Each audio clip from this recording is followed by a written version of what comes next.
Mon équipe, c'est vraiment une équipe qui est assez familiale. On est vraiment tous soudés depuis le décès de mon père il y a maintenant une dizaine d'années. Les trois quarts de l'équipe sont toujours présents, c'est à peu près les mêmes. Il y a même un mécanicien de mon père qui n'était pas avec nous au début, qui vient d'arriver dans l'équipe là maintenant. Et c'est une équipe qui est très familiale. Tout le monde sait un petit peu à peu près le rôle qu'il a à jouer. Il y en a qui sont... tout le monde est un petit peu pluridisciplinaire, c'est-à-dire que les mécaniciens, les cuistots, un des deux cuistots est quand même un petit peu mécanicien et sait s'occuper de certaines choses. Le chauffeur du camion fait un petit peu de mécanique aussi. Enfin, il sait gérer les pneumatiques, les batteries, tout ça. Donc en fait, tout le monde sait faire beaucoup de choses. Ce qui permet d'avoir une équipe qui tourne. Quand on va très loin, évidemment, on est moins nombreux. Ici, on est à domicile, donc on est un petit peu plus nombreux. Je veux surtout pas que ça devienne l'usine. On est un bon groupe d'amis, tout le monde sait vraiment ce qu'il doit faire. Le sport automobile, c'est vraiment... Il faut faire attention parce que c'est quand même assez dangereux. Et on a quand même des règles très strictes à respecter. Et il faut savoir justement gérer ça. L'esprit est assez familial et convivial, mais on travaille vraiment très professionnellement. Au sein de l'équipe Régale, l'ambiance reste familiale, même si elle demeure l'équipe la plus professionnelle du championnat de France de la montagne. La patte de Marc, le père de Lionel, tragiquement disparu en course, est toujours présente. Surtout ici, honnêtement, marchant, j'ai des souvenirs vraiment géniaux. C'est la première victoire d'une F3000 en 1996. C'est vraiment, j'ai des très très bons moments ici à marchant avec mon père. Et bon, l'équipe s'appelle l'équipe Régale. Mon père est toujours un petit peu avec nous. Il nous guidera toujours un petit peu dans nos façons de faire, nos façons de penser. J'ai eu tous ces conseils, j'ai appris avec ces conseils, donc c'est évident que ces conseils-là me sont restés et j'essaye de m'en resservir et d'en refaire, de les faire servir aux autres personnes qui conduisent avec moi, évidemment. Confirmation de cet esprit de famille par Yves Gour, l'ancien mécanicien de Marc Régale, revenu aux affaires pour épauler Lionel. Autre époque, autre moyen, mais la marque Régale est toujours présente au sein du team. Moi j'ai commencé avec Marc avec une 404 break et une remorque qu'on avait fait nous-mêmes. Et puis maintenant, on a un SMI et c'est complètement différent. C'est complètement différent, mais bon, il a fallu un début, c'est ce début qui a fait que Lionel est ici maintenant, quoi. Ils ont vraiment le même esprit, mais ça c'est la famille Régale, hein, parce que Julien est exactement pareil, c'est la famille Régale, ça. Ils ont l'amitié au-dessus de tout, quoi. Il n'y a pas de problème. On est tous bien reçus. À cette époque, Marc Régale signait les temps scratch et le jeune Lionel faisait son apprentissage de la côte. En 1995, il est au volant d'une barquette et il répond aux premières interviews au micro de Jean-Michel Lachenal. Tout ce qui est rapport de boîte, les réglages de la voiture, ils savent des trucs fantastiques. En arrivant tout seul sur une course comme ça, ou en arrivant avec des gens comme Marc Régale ou Claude Sapin, on gagne 2 secondes tout de suite d'entrée, quoi. Ils ont toutes les petites ficelles, toutes les petits trucs qui font gagner. Changement de décor, c'est désormais au volant de puissante Formule 3000 que Lionel domine le championnat. À quelques minutes de la première montée d'essai officielle, le champion semble serein et se confie sans problème.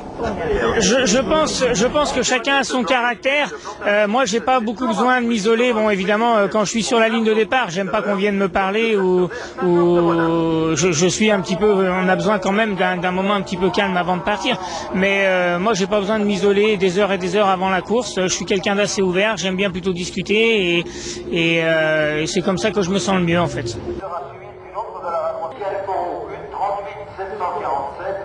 1:25 711 dans la première montée d'essai. Régale terminera les 3 montées d'essai qualif en tête. Un premier bilan positif, mais attention, pas de triomphalisme. La concurrence est très proche et Fabien Franz ou encore Sébastien Petit sur leur monoplace, sans oublier le Suisse Eric Bergerand, excellent, ne sont pas loin. Ma voiture est vraiment très difficile à conduire. J'ai l'arrière qui est très léger et ça me perturbe un petit peu. Maintenant, mon temps est quand même très bon parce que je suis à peu près dans mes temps d'essai de l'année dernière. La seule différence, c'est que l'année dernière, j'avais 3 secondes d'avance sur le deuxième aux essais. Alors que là, on est 4 voitures en 8 dixièmes de seconde. Donc les autres ont fait beaucoup de progrès cette année et c'est très sympa de voir 4 voitures comme ça en peloton. Et en découdre aujourd'hui, il y aura beaucoup plus de suspense que l'année dernière. En bon chef d'entreprise, Lionel Régale doit aussi développer son équipe. C'est ainsi que depuis la dernière montée du Ventoux, il fait rouler Antoine Betzel. Mais bien sûr, pour rouler chez Régale, il faut avoir l'esprit de l'équipe. Ami de Lionel, Antoine sait qu'il a de la chance de côtoyer le meilleur spécialiste actuel de la discipline. C'est ma deuxième course de côte, la première étant le Mont Ventoux. Et effectivement, il me donne des conseils, il écoute un petit peu mes sensations et il adapte la voiture en fonction de mes sensations. Il traduit mes données néophytes en données techniques. De façon de formation, déjà, il est moniteur de pilotage et effectivement, au niveau pédagogie, il trouve les mots, il sait donner les encouragements. Éventuellement freiner certaines ardeurs pour pas qu'on dépasse et qu'on essaye d'aller dans le rouge et ainsi terminer un week-end sans casser la voiture. Illustration parfaite avec ce petit tour de reconnaissance la veille de la course, moment privilégié avec l'explication en détail du champion de France ou comment gagner des dixièmes au Beaujolais. Je parle évidemment de course de côte. En deux, tu remets un bon coup de gaz entre les deux là. Tu utilises la petite marque blanche. En deuxième, et là, corde, tu accélères bien fort. Là, ça privilégie une ligne droite, donc évidemment, tout ce qui privilégie les lignes droites, il faut accélérer tôt et fort. Tout le temps. C'est ce qu'il faut se dire au Beaujolais, c'est la clé du truc. Là, troisième, tu viens chercher super large, voilà, marque bleue, et là, c'est exactement pareil. À fond, sous le poteau, il faut surtout pas relâcher. Tout ce que tu gagnes là, sur les quelques mètres dans le virage, tu les gagnes sur toute la ligne droite. Ah ouais, c'est sûr. Troisième, quatrième, moi j'ai pas de coup de 5, mais je pense que tu n'auras pas de coup de 5. Et là tu remets un coup de 3. Moi je fais poteau marque blanche entre les deux. Ouais. Là pareil, il faut accélérer fort, vite. 4, 5. Et tu remets un petit coup de 4 dans le truc pour assurer pour l'instant. Ça aussi ça passe en 5, mais au début il vaut mieux mettre un petit coup de 4. C'est vraiment très rapide, il faut être super précis, se laisser glisser contre le grillage. Une fois que tu es contre le grillage, tu te laisses glisser à gauche là. Et là, il faut rester un peu externe jusqu'au chemin, tu vois l'espèce de chemin qu'on voit là. Comme ça te fait faire un freinage super droit ici. Et là, tu descends 3 vitesses. 5, 4, 3, 2, 1. 15, 4, 3, 2. Corde. Ici, on accélère, et toujours pareil, on accélère fort et tout. Voilà. Et là par contre c'est un virage qui est différent des autres parce que comme il n'y a pas de réaccélération derrière, tu peux rentrer dedans, voilà, faut rentrer fort dedans, même si tu souvires n'importe quoi, même si tu es un peu en catastrophe à l'extérieur, c'est pas grave parce que de toute façon tu coupes la ligne. Le tout c'est de couper la ligne, donc même si tu n'es pas en pleine charge, tu n'as pas de ligne droite derrière, c'est pas grave, ce qu'il faut c'est privilégier surtout l'entrée du virage. Lionel n'est pas avare de conseils avec son pilote ou les autres pilotes du championnat. C'est d'ailleurs un excellent porte-parole du championnat de France de la montagne. J'incite vraiment beaucoup de gens qui veulent faire du sport automobile à venir en course de côte, puis même avec des voitures comme ça, bon, on peut commencer avec une voiture fermée, mais le gros avantage de la côte, c'est qu'avec des très petits budgets, on arrive à conduire vraiment des voitures super sympas et ça prend pas beaucoup de temps. C'est vraiment une discipline, la discipline du sport automobile qui est la plus facile à aborder et j'invite tout le monde à essayer, au moins à venir voir et puis après à essayer. La passion transmise par son père, son goût du sport automobile et de la voiture transparaît dans toutes ses activités. En effet, en dehors de la course de côte, Lionel Régal se retrouve toujours un volant entre les mains. Je suis moniteur donc pour différentes marques comme Audi ou Porsche en tant que donc de moniteur pilotage et puis je suis responsable de la piste sur glace de Val Thorens. Toujours aussi j'apprends aux gens à piloter des voitures sur la glace. Celui qui ne doit jamais glisser sur une montée pour ne pas perdre un dixième de seconde devient donc moniteur sur glace et s'offre quelques apparitions dans le trophée Andros. Les voitures de glace sont vraiment spécifiques avec 4 roues motrices, 4 roues directrices, il y a un peu de tout, il y a de la glisse. Et bon, c'est une bonne discipline pour apprendre un peu la glisse. Après, quand on conduit les monoplaces sur des surfaces un peu glissantes, comme quand il pleut ou quand les asphaltes sont assez glissants, on a des automatismes qui reviennent et ça aide un petit peu. C'est sûr que c'est vraiment très différent, mais ça aide un petit peu quand même. Retour dans le Beaujolais, Lionel sait que la concurrence ne lâchera pas et que tous rêvent de faire tomber le roi Régal. Ce jour, Bernard Chambereau détient le record du parcours en 1:23.749. Lionel va devoir s'attaquer à ce chrono pour viser la victoire absolue. Je pense qu'il faudra aller très proche du record, j'espère m'en approcher. C'est sûr que du point de vue météo, déjà on n'a aucun problème. On a vraiment une météo qui est sympa avec une température ambiante qui n'est pas trop élevée. Et puis je pense qu'on aura le soleil toute la journée, donc de ce côté-là ça sera vraiment pas mal. Maintenant il faut voir comment je me sens avec cette voiture, c'est vraiment très difficile. Sur ce tracé je souffre un petit peu. Dénivellation 180 mètres, pente moyenne 5%, un parcours de 3 km 600. La montée du Beaujolais avec Régal, top départ.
Une 22 974, c'est le chrono de Régal et un nouveau record à la clé.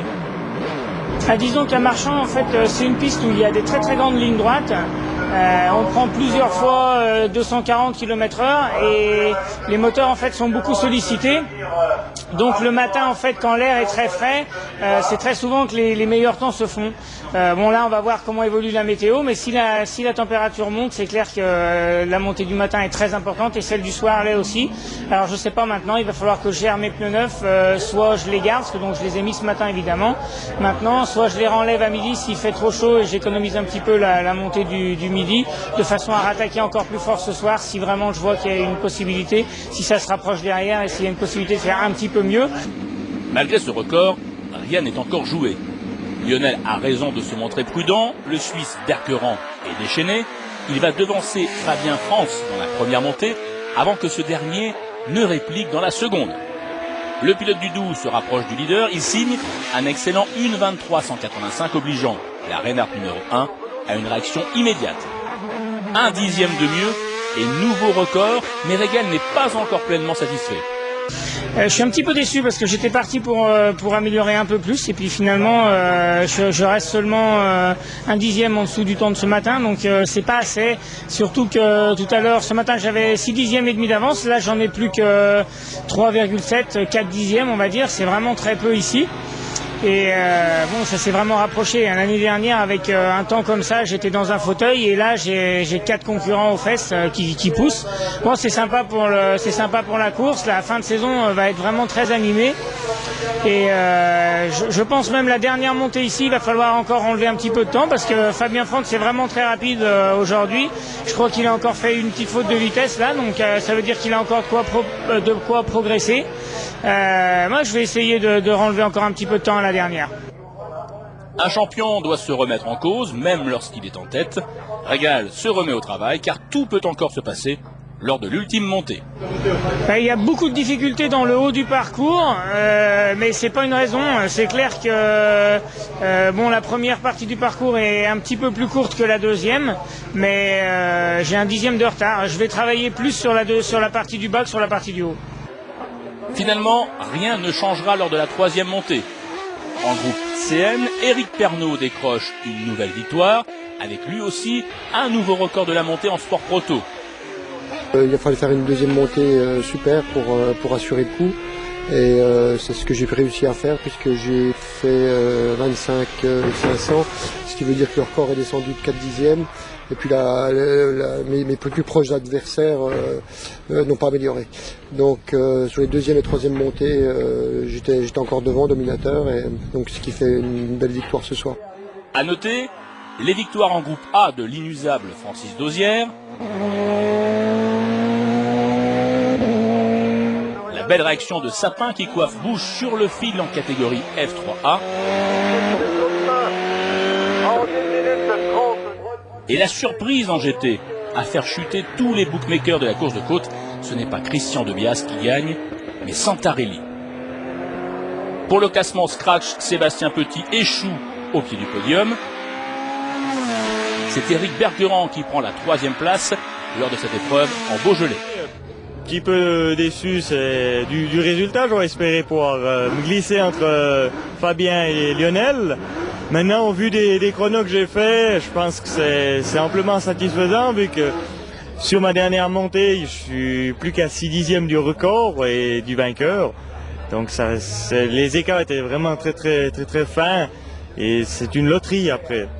Terminant à seulement 3 dixièmes de Lionel Régal, Fabien Frantz peut être satisfait de son week-end. Il a tout donné et poussé Régal dans ses derniers retranchements. Je suis content parce que j'ai une super voiture. Bernard Chambéraud m'a fait avoir une super voiture. Donc faire les temps que lui faisait, c'est du rêve pour moi. À un moment donné, je pensais même pas que c'était accessible pour moi. Donc je vois que je commence à me battre, à m'approcher, à être de plus en plus près. Donc je vais tout faire pour essayer de l'avoir. À mi-saison, après une nouvelle victoire, Lionel Régal prend ses distances au championnat de France avec en ligne de mire une 3e couronne. Bilan de ce week-end et de cette 5e victoire de la saison.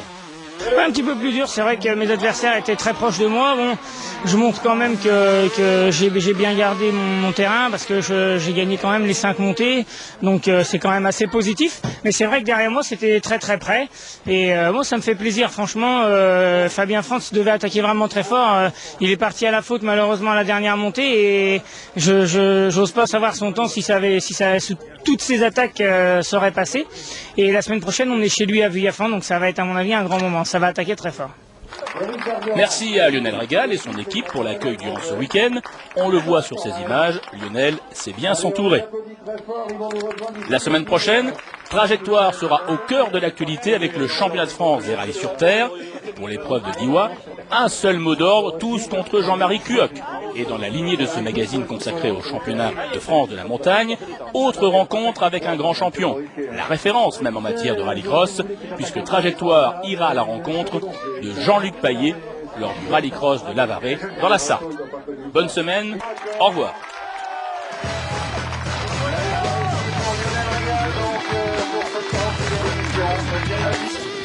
Allez, grand Lionel.